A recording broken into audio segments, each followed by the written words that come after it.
आज की इस वीडियो के अंदर हम पॉलिटी का सबसे इम्पोर्टेंट टॉपिक देखने वाले हैं, जो कि है भारत का प्रधानमंत्री। इस टॉपिक से 1 से 2 क्वेश्चन हर एक कंपटीशन एग्जाम में पूछे जाते हैं। तो अगर आप किसी भी गवर्नमेंट एग्जाम की तैयारी कर रहे हो तो आपके लिए ये वीडियो मोस्ट इंपॉर्टेंट होने वाली है, इसलिए वीडियो को लास्ट तक जरूर देखना। तो चलिए बिना किसी देरी के वीडियो को शुरू करते हैं।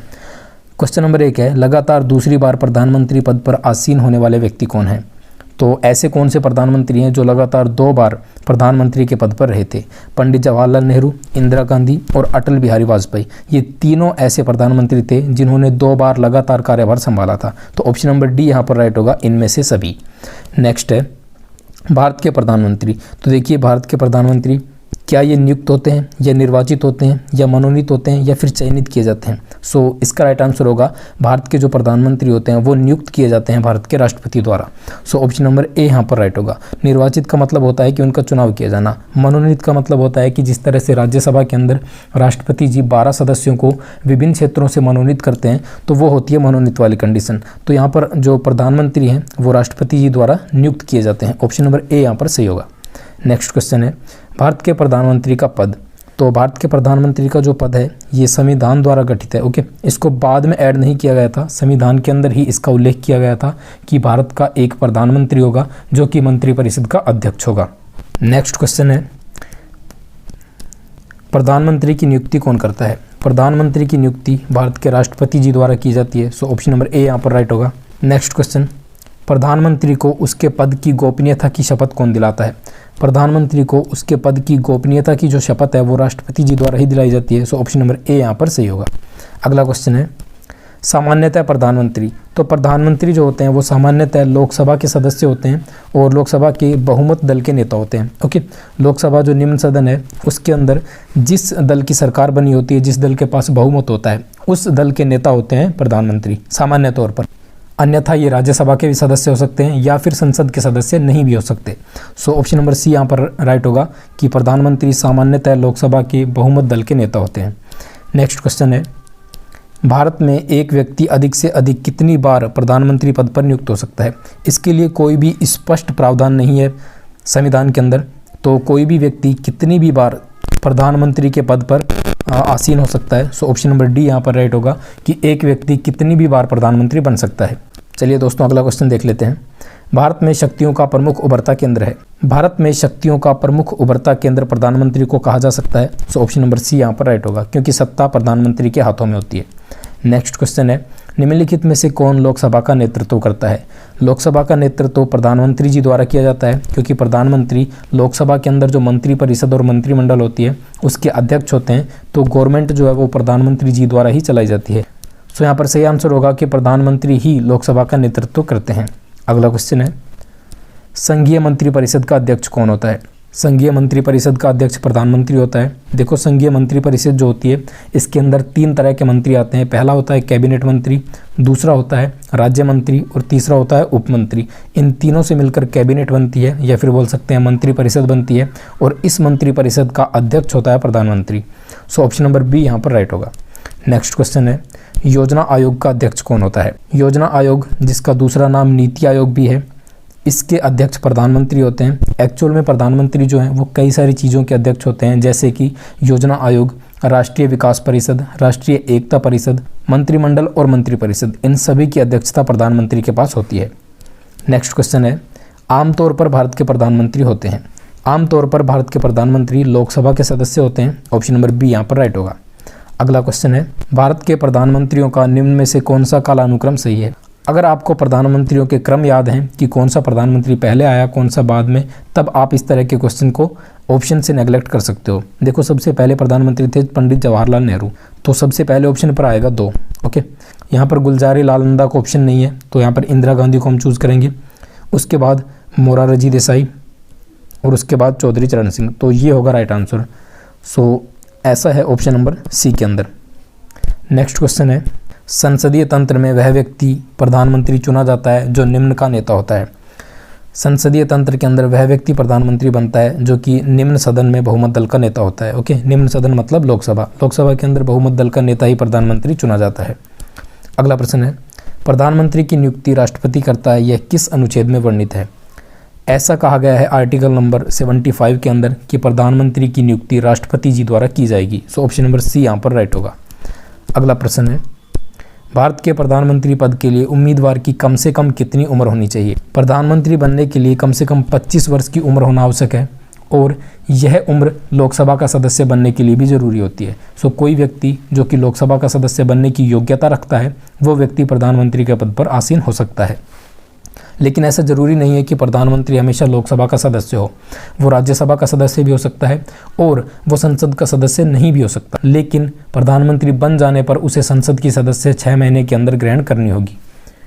नेक्स्ट क्वेश्चन है, यदि भारत के प्रधानमंत्री संसद के उच्च सदन के सदस्य हैं तो सामान्य तौर पर भारत के प्रधानमंत्री लोकसभा के या बोल सकते हैं निम्न सदन के सदस्य होते हैं। लेकिन अगर प्रधानमंत्री उच्च सदन के अर्थात राज्यसभा के सदस्य हैं तो इनमें से कौन सी बात सच है? अगर प्रधानमंत्री राज्यसभा के सदस्य हैं तो इसका एक नुकसान यह है कि वे अविश्वास प्रस्ताव की स्थिति में अपने पक्ष में वोट नहीं दे पाएंगे अगर वो राज्यसभा के सदस्य हैं तो। नेक्स्ट क्वेश्चन है, निम्नलिखित में से कौन सा वक्तव्य सही है? भारत का प्रधानमंत्री, अब देखिए भारत के प्रधानमंत्री के बारे में कुछ कथन दिए गए हैं, हमें बताना है कि कौन सा इनमें से सही है। यहाँ पर पहला ही ऑप्शन सही होगा, ऑप्शन नंबर ए, संसद के दोनों सदनों के सदस्यों में से अपने मंत्रियों का चयन करने के लिए स्वतंत्र है। तो भारत का जो प्रधानमंत्री होता है वो मंत्री परिषद का अध्यक्ष होता है और वो स्वयं ही संसद के दोनों सदनों में से मंत्री परिषद के अंदर मंत्रियों का चयन करता है। सो ऑप्शन नंबर ए यहाँ पर राइट होगा। नेक्स्ट क्वेश्चन है, नियुक्ति के समय निम्न में से कौन प्रधानमंत्री संसद के किसी भी सदन का सदस्य नहीं था? तो मैंने आपको बताया कि जो प्रधानमंत्री होते हैं वो आमतौर पर तो लोकसभा के सदस्य होते हैं, लेकिन वो राज्यसभा के सदस्य भी हो सकते हैं या फिर ऐसा भी हो सकता है कि वो किसी भी सदन के सदस्य ना हो, वो प्रधानमंत्री पद ग्रहण करने के बाद 6 महीने के अंदर सदस्यता ग्रहण करें। सो ऐसे प्रधानमंत्री थे पीवी नरसिंह राव। पीवी नरसिंह राव जो थे ये किसी भी सदन के सदस्य नहीं थे और ये प्रधानमंत्री बन गए थे। नेक्स्ट क्वेश्चन है, प्रधानमंत्री का शपथ ग्रहण करने के समय राज्यसभा का सदस्य था। सो ऐसे कौन से प्रधानमंत्री थे इतिहास के अंदर जो कि प्रधानमंत्री बनते समय राज्यसभा के सदस्य थे? सो राइट आंसर होगा श्रीमती इंदिरा गांधी। श्रीमती इंदिरा गांधी राज्यसभा की सदस्य थी जब वो प्रधानमंत्री बनी थी। ऑप्शन नंबर बी यहाँ पर सही होगा। नेक्स्ट है, प्रधानमंत्री का पद ग्रहण करने के समय विधानसभा का सदस्य कौन था? ऐसा कौन सा प्रधानमंत्री था जो कि प्रधानमंत्री बनते समय विधानसभा का सदस्य था? सो राइट आंसर होगा इसका एच.डी. देवगौड़ा। एच.डी. देवगौड़ा जो हैं ये प्रधानमंत्री बनते समय विधानसभा के सदस्य थे। नेक्स्ट क्वेश्चन है, लोकसभा का विश्वास मत प्राप्त किए बिना ही प्रधानमंत्री पद पर कार्य करने वाले प्रथम व्यक्ति कौन है? ऐसे प्रथम प्रधानमंत्री कौन है जिनको लोकसभा का विश्वास मत भी प्राप्त नहीं हुआ था और फिर भी वो प्रधानमंत्री पद पर आसीन हुए थे? सो राइट आंसर होगा चौधरी चरण सिंह। ऑप्शन नंबर ए यहाँ पर सही होगा। अगला क्वेश्चन है, कांग्रेस द्वारा समर्थन वापस लिए जाने के कारण ही त्यागपत्र देना पड़ा। सो ऐसे प्रधानमंत्री जिनको कांग्रेस द्वारा समर्थन वापस लिए जाने पर त्यागपत्र देना पड़ा था वो थे चौधरी चरण सिंह, चंद्रशेखर और एच.डी. देवगौड़ा, उपयुक्त सभी। नेक्स्ट क्वेश्चन है, इंदिरा गांधी दूसरी अवधि के लिए प्रधानमंत्री कब बनी? इंदिरा गांधी ने पहली अवधि के लिए लगातार 2 बार प्रधानमंत्री पद पर आसीन रही थी, 1966 से लेकर और 1977 तक।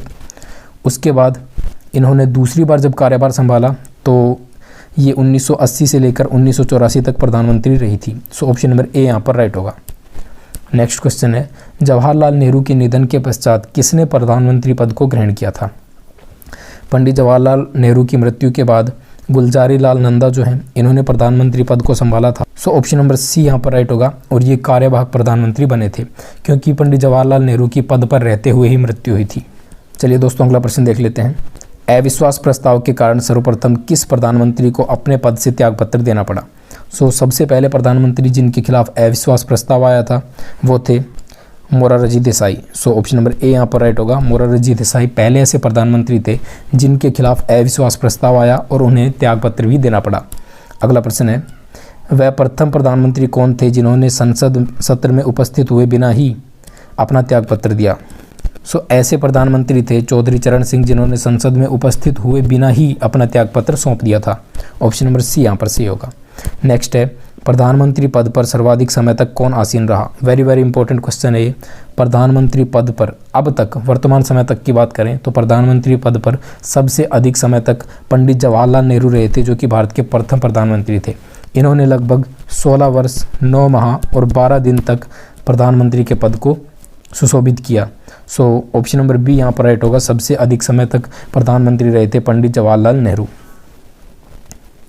नेक्स्ट क्वेश्चन है, प्रधानमंत्री पद पर किसी एक कार्यकाल के लिए सबसे कम समय के लिए कौन आसीन रहा? सो ऐसे कौन से प्रधानमंत्री थे जिन्होंने सबसे कम समय के लिए प्रधानमंत्री पद को संभाला? सो इसका राइट आंसर हो जाएगा अटल बिहारी वाजपेयी। अटल बिहारी वाजपेयी जी ने मात्र 13 दिन के लिए प्रधानमंत्री पद को संभाला था। ऑप्शन नंबर डी यहाँ पर सही होगा। नेक्स्ट है, निम्नलिखित में से किसने 2 बार कार्यकारी प्रधानमंत्री के रूप में पदभार ग्रहण किया? ऐसे प्रधानमंत्री जो 2 बार कार्यकारी प्रधानमंत्री के रूप में रहे। सही आंसर होगा गुलजारी लाल नंदा। गुलजारी लाल नंदा ने 2 बार कार्यकारी प्रधानमंत्री के रूप में कार्यभार संभाला था।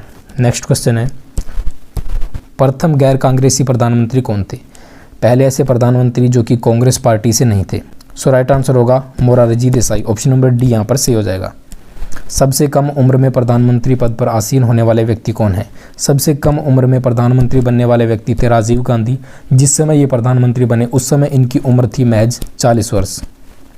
नेक्स्ट क्वेश्चन है, सबसे अधिक उम्र में प्रधानमंत्री पद पर आसीन होने वाले व्यक्ति कौन है? सबसे अधिक उम्र में प्रधानमंत्री बनने वाले व्यक्ति थे मोरारजी देसाई। मोरारजी देसाई सबसे अधिक उम्र में प्रधानमंत्री बनने वाले व्यक्ति थे। वहीं पर बात करें वर्तमान प्रधानमंत्री नरेंद्र मोदी की, तो नरेंद्र मोदी जब प्रधानमंत्री बने थे पहली बार उस समय उनकी उम्र थी 63 साल। नेक्स्ट है, प्रधानमंत्री पद से त्यागपत्र करने वाले प्रथम व्यक्ति कौन है? ऐसे पहले व्यक्ति कौन थे जिन्होंने प्रधानमंत्री पद से त्यागपत्र दिया था? सो राइट आंसर हो जाएगा इसका option number C Morarji Desai. अगला प्रश्न है, ऐसे प्रथम प्रधानमंत्री जिनके विरुद्ध लोकसभा में अविश्वास प्रस्ताव लाया गया? जवाहरलाल नेहरू, जिनके खिलाफ लोकसभा में अविश्वास प्रस्ताव लाया गया था। नेक्स्ट क्वेश्चन है, प्रथम पूर्णतः गैर कांग्रेसी प्रधानमंत्री कौन बने? सो पहले गैर कांग्रेसी प्रधानमंत्री थे Atal Bihari Vajpayee. Option number D यहाँ पर सही हो जाएगा। नेक्स्ट है, अभी तक पद पर रहते हुए कितने प्रधानमंत्रियों की मृत्यु हुई है? दोस्तों ये क्वेश्चन मोस्ट इंपॉर्टेंट है। यहाँ पर प्रधानमंत्रियों का नाम भी पूछ लिया जाता है कि जो पद पर रहते हुए मृत्यु को प्राप्त हुए थे। सो यहाँ पर राइट आंसर होगा कि 3 प्रधानमंत्री ऐसे रहे हैं अब तक जिनकी मृत्यु पद पर रहते हुए हुई है। और वो 3 प्रधानमंत्री कौन कौन से हैं? पंडित जवाहरलाल नेहरू, इंदिरा गांधी और लाल बहादुर शास्त्री। सो ये आप याद रखेंगे। नेक्स्ट क्वेश्चन है, अब तक लोकसभा में प्रस्तुत अविश्वास प्रस्ताव सर्वाधिक बार किस प्रधानमंत्री के खिलाफ लाया गया है? सो अब तक जितनी भी बार अविश्वास प्रस्ताव आया है उनमें से सबसे अधिक बार अविश्वास प्रस्ताव इंदिरा गांधी के खिलाफ लाया गया है। ऑप्शन नंबर सी यहाँ पर राइट होगा। नेक्स्ट क्वेश्चन है, संसदीय शासन प्रणाली में वास्तविक कार्यपालक शक्ति किसके पास होती है? संसदीय शासन प्रणाली जो है इसके अंदर जो वास्तव में कार्यपालक शक्ति होती है वो प्रधानमंत्री जी के पास होती है। राष्ट्रपति नाम मात्र के कार्यवाहक होते हैं लेकिन वास्तविक शक्ति होती है प्रधानमंत्री के पास। नेक्स्ट क्वेश्चन है, जवाहरलाल नेहरू के निधन के पश्चात किसने प्रधानमंत्री पद को ग्रहण किया था? जवाहरलाल नेहरू के मृत्यु के बाद गुलजारी लाल नंदा जो हैं इन्होंने कार्यवाहक प्रधानमंत्री के रूप में पद ग्रहण किया था। तो ऑप्शन नंबर सी यहाँ पर राइट होगा। सो दोस्तों ये थे प्रधानमंत्री से रिलेटेड टॉप 40 क्वेश्चन जो कि अक्सर परीक्षाओं में पूछे जाते हैं। आज के लिए इतना ही, मिलेंगे किसी ऐसी इन्फॉर्मेटिव वीडियो के साथ। तब तक के लिए वंदे मातरम, जय हिंद एंड बाय।